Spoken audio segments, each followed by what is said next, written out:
Well, here we are, a very wet and windy Gdansk airport. So it looks quite modern, and it's pretty cool this. You actually just follow, instead of looking at signposts, you follow the blue line for buses, yellow for taxis, and the red for the connecting train. So a bit different from what you might see. Definitely the best toilet I've ever seen. It's amazing.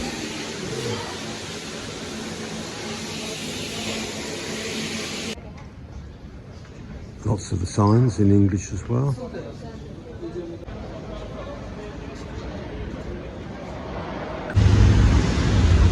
A very ornate train station. The architecture on that. Poignant reminder of the Holocaust.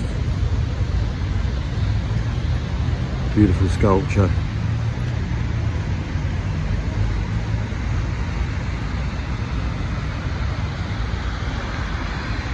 It does speak for itself. Absolutely beautiful. This is quite fascinating at the train station. In the background you can see part of the shipbuilding. So strong links with solidarity. Just looking for the platform 10 for the train to Westerplatte, and then what we came here to do can begin. Strangely, it's been a bit frustrating. There's a lot of misinformation, so we're actually waiting for the bus to Westerplatte. The reason we're here is Westerplatte was where the first shots of World War II took place. We're just spotting up on Westerplatte before we get there.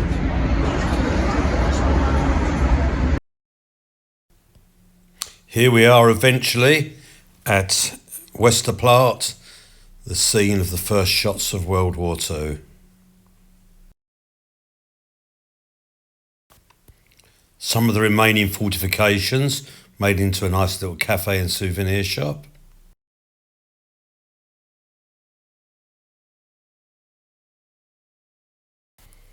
And one of the outbuildings is in surprisingly good nick, considering what went on around here in 1939.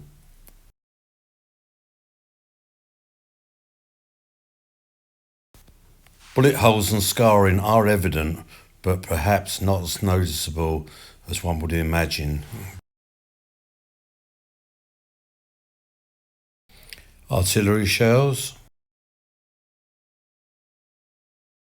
And more signs of scarring around the other side.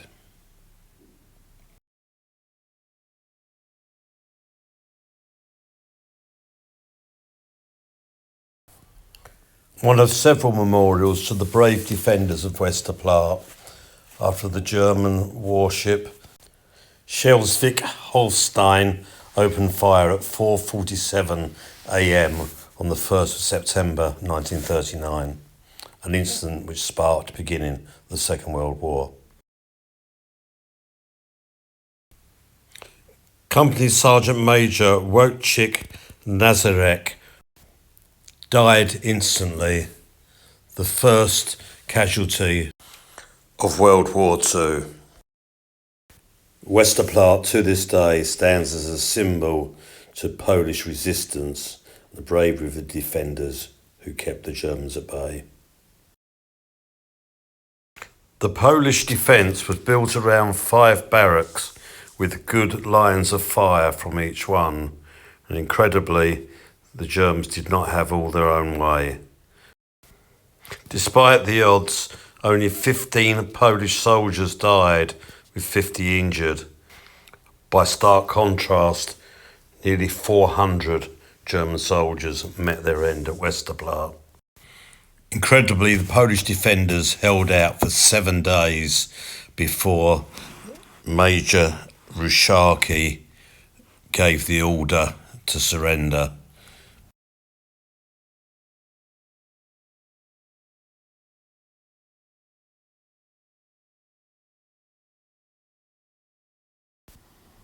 Westerplatte is on a spit of water protecting, as it was called in 1939, Danzig, nowadays known as Gdansk. This iconic and haunting building leaves you in no doubt about the ferocity of the fighting that occurred in 1939.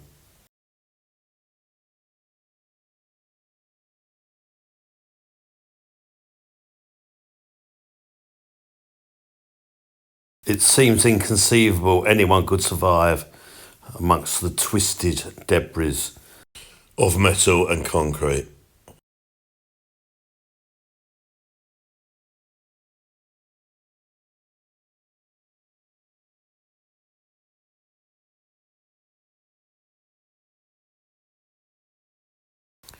The bottom of this fortification contained a machine gun post as illustrated and would have been a formidable obstacle for the advancing German infantry.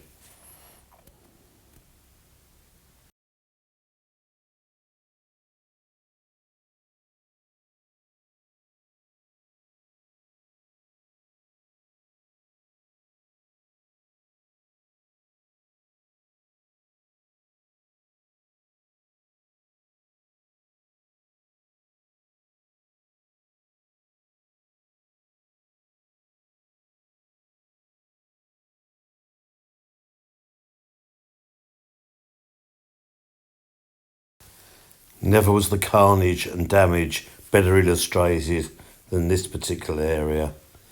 This is against reinforced concrete. And what a mess it made of the structures. Structural integrity just about in place still as a monument to what has gone on before.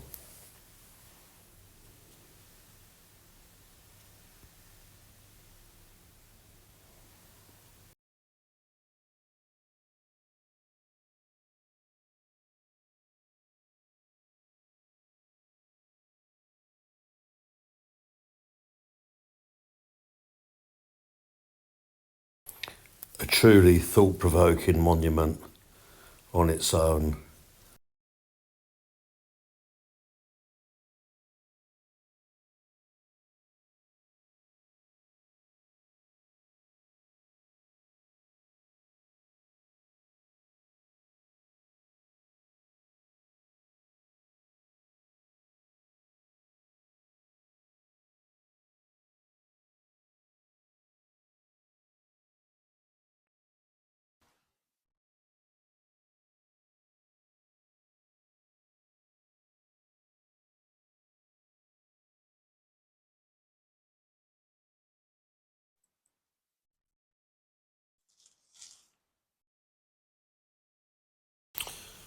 The ruins of Guardhouse Number 3.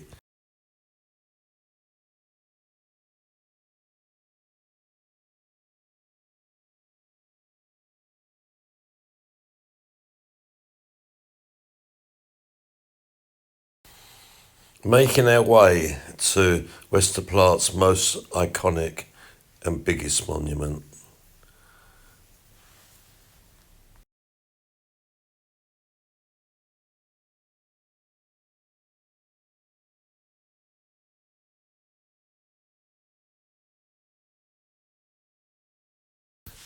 Inscription from a popular patriotic poem from the day.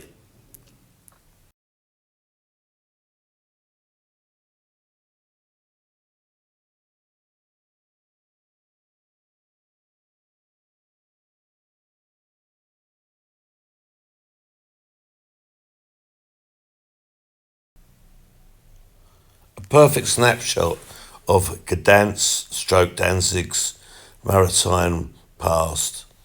An illustration of why it was so important strategically at the start of the war.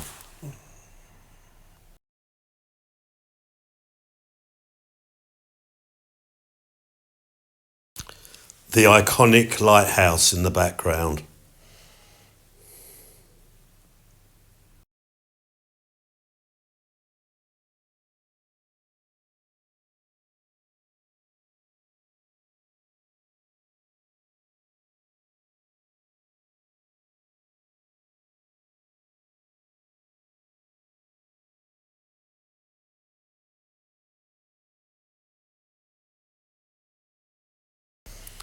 The only way to travel for any self-respecting tourist around these parts. I got the bus, and I've got to say, the journey was a little bit boring.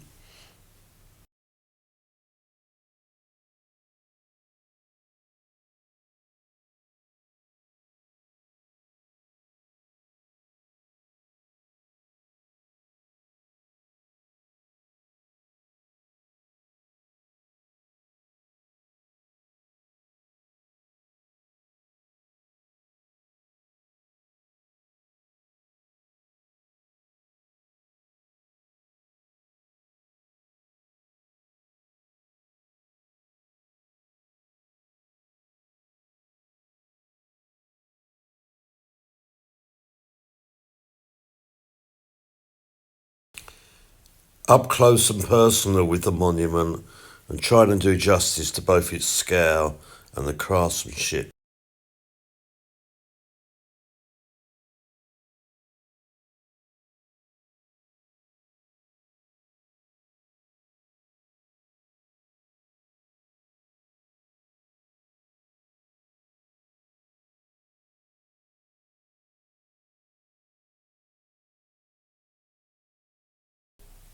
An imposing sight and a fitting memorial to what happened here on the 1st of September 1939.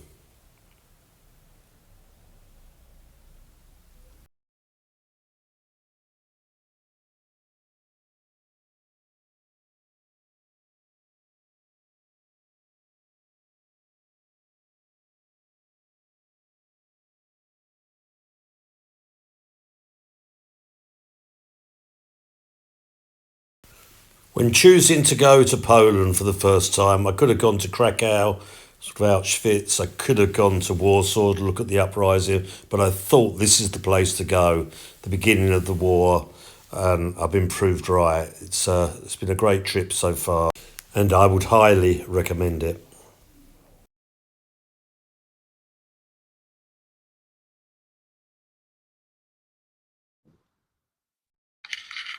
Major Shusarski was allowed to keep his sabre as a mark of respect from the German officer who finally took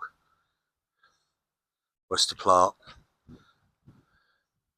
There's a fantastic picture of here of when he returned.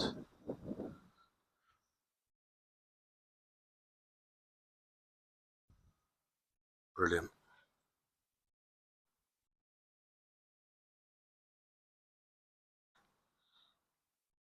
So very much a symbol of heroism.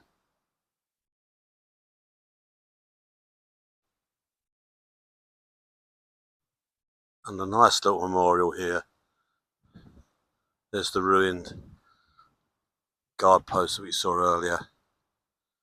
And Shusarski coming back, surveying his heroic stand. So Westerplatte done and in the can. Time to move on. See what else Gdansk has to offer. Teardrops on the city bed, school to